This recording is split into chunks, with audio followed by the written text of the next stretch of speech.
Why small habits make a big difference?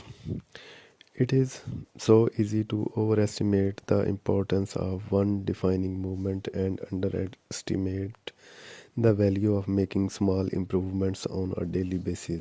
Too often, we convince ourselves that massive success requires massive action, whether it is losing weight, building a business, writing a book, winning a championship, or achieving any other goal.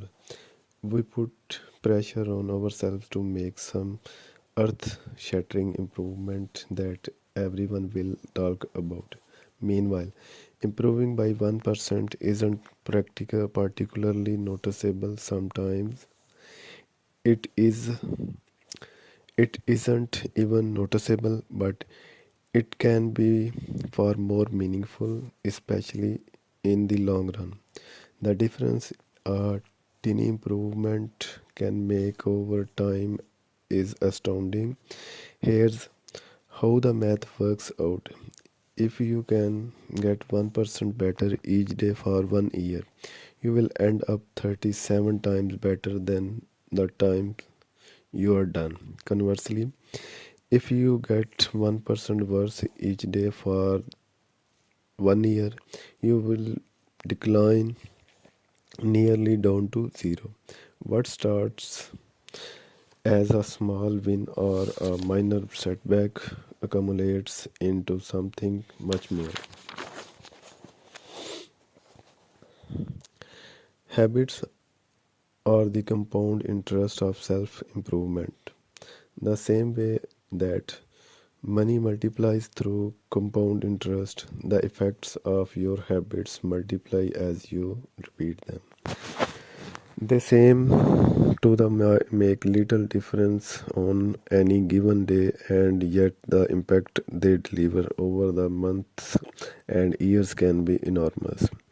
It is only when looking back to 5 or perhaps years later that the value of good habits and the cost of bad ones becomes strikingly apparent. This can be a difficult concept to appreciate in daily life. We often dismiss small changes because they don't seem to matter very much in the moment. If you save a little money now, you are still not a millionaire. If you go to the gym 3 days in a row, you are still out of shape. If you study Mandarin for an hour tonight, you still haven't learned the language.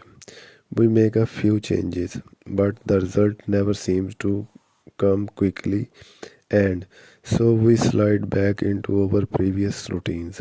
Unfortunately, the slow pace of transformation also makes it easy to let a bad habit slide.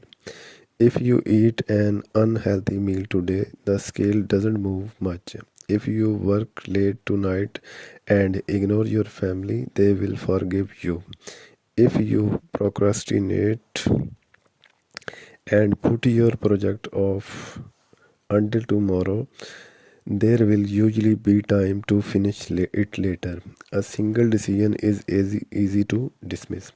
But when we repeat 1% errors day after day by replicating poor decisions, duplicating tiny mistakes, and rationalizing little excuses, our small choices compound into toxic results. Let's the accumulation of many missteps.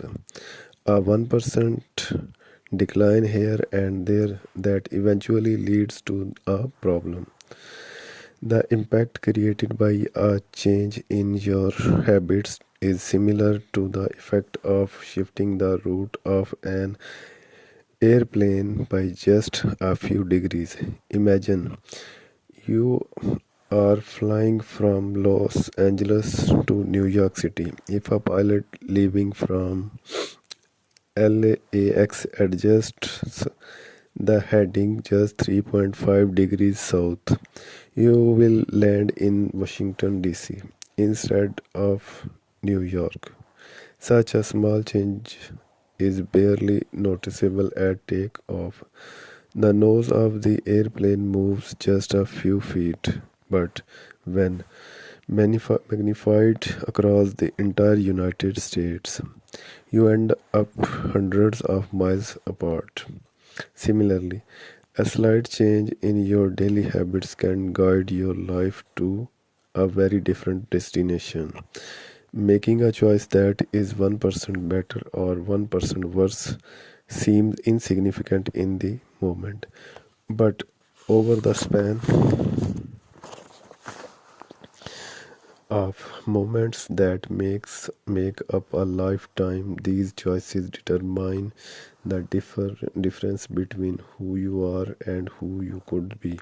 Success is the product of daily habits, not once in a lifetime transformations.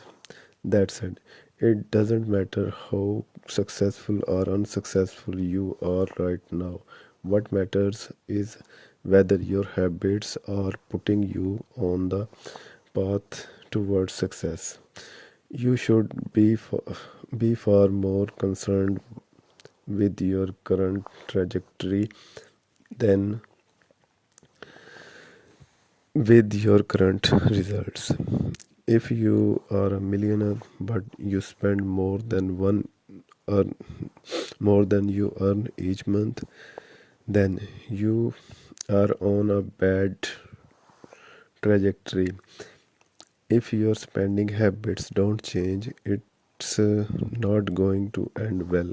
Conversely, if you are broke but you save a little bit every month, then you are on the path toward financial freedom. Even if you are moving the slower than you would like, your outcomes are a lagging measure of your habits. Your net worth is a lagging measure of your financial habits.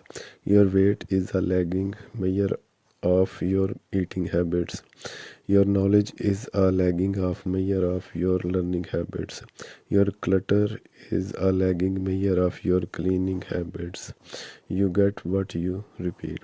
If you want to predict where you'll end up in life, all you have to do is follow the curve of tiny gains or tiny losses and see how your daily choices will compound 10 or 20 years down the line. Are you spending less than you earn each month? Are you making it into the gym each week?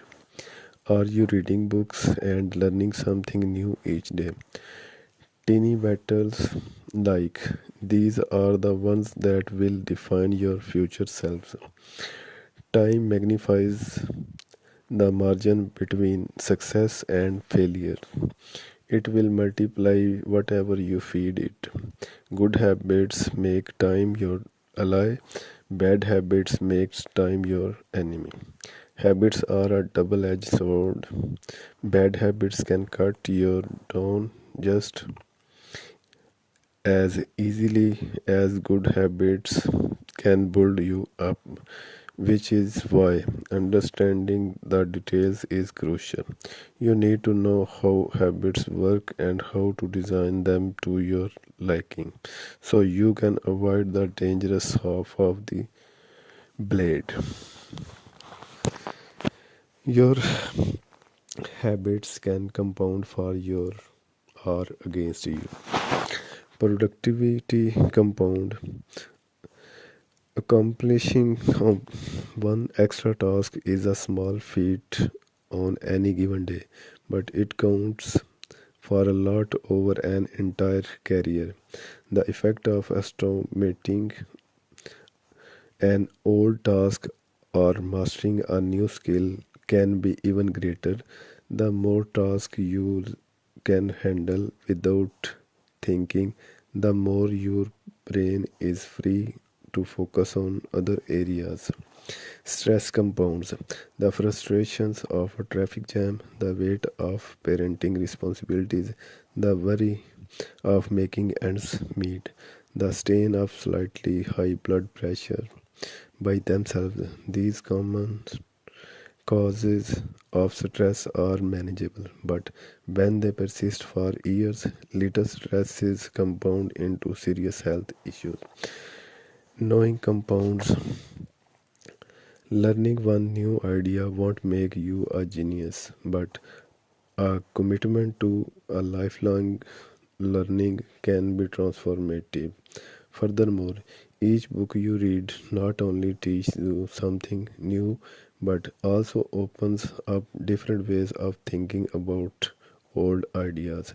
As Warren Buffett says, that's how knowledge works, it builds up like compound interest. Negative thoughts compound. The more you think of yourself as worthless, stupid, or ugly, the more you condition yourself to interpret life that way. You get trapped in a thought loop. The same is true for how you think about others.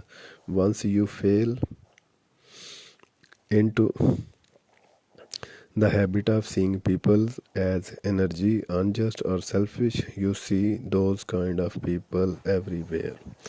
Relationships compound. People reflect your behavior back to you. The more you help others, the more others want to help you. Being a little bit nicer in each interaction can result in a network of bold and strong connection over time. Outrage compounds. Riots, protests, and massive movements are rarely the result of a single event. Instead, a long series of microaggression and daily aggravations slowly multiply until one event tips the scale and outrage spread like wildfire.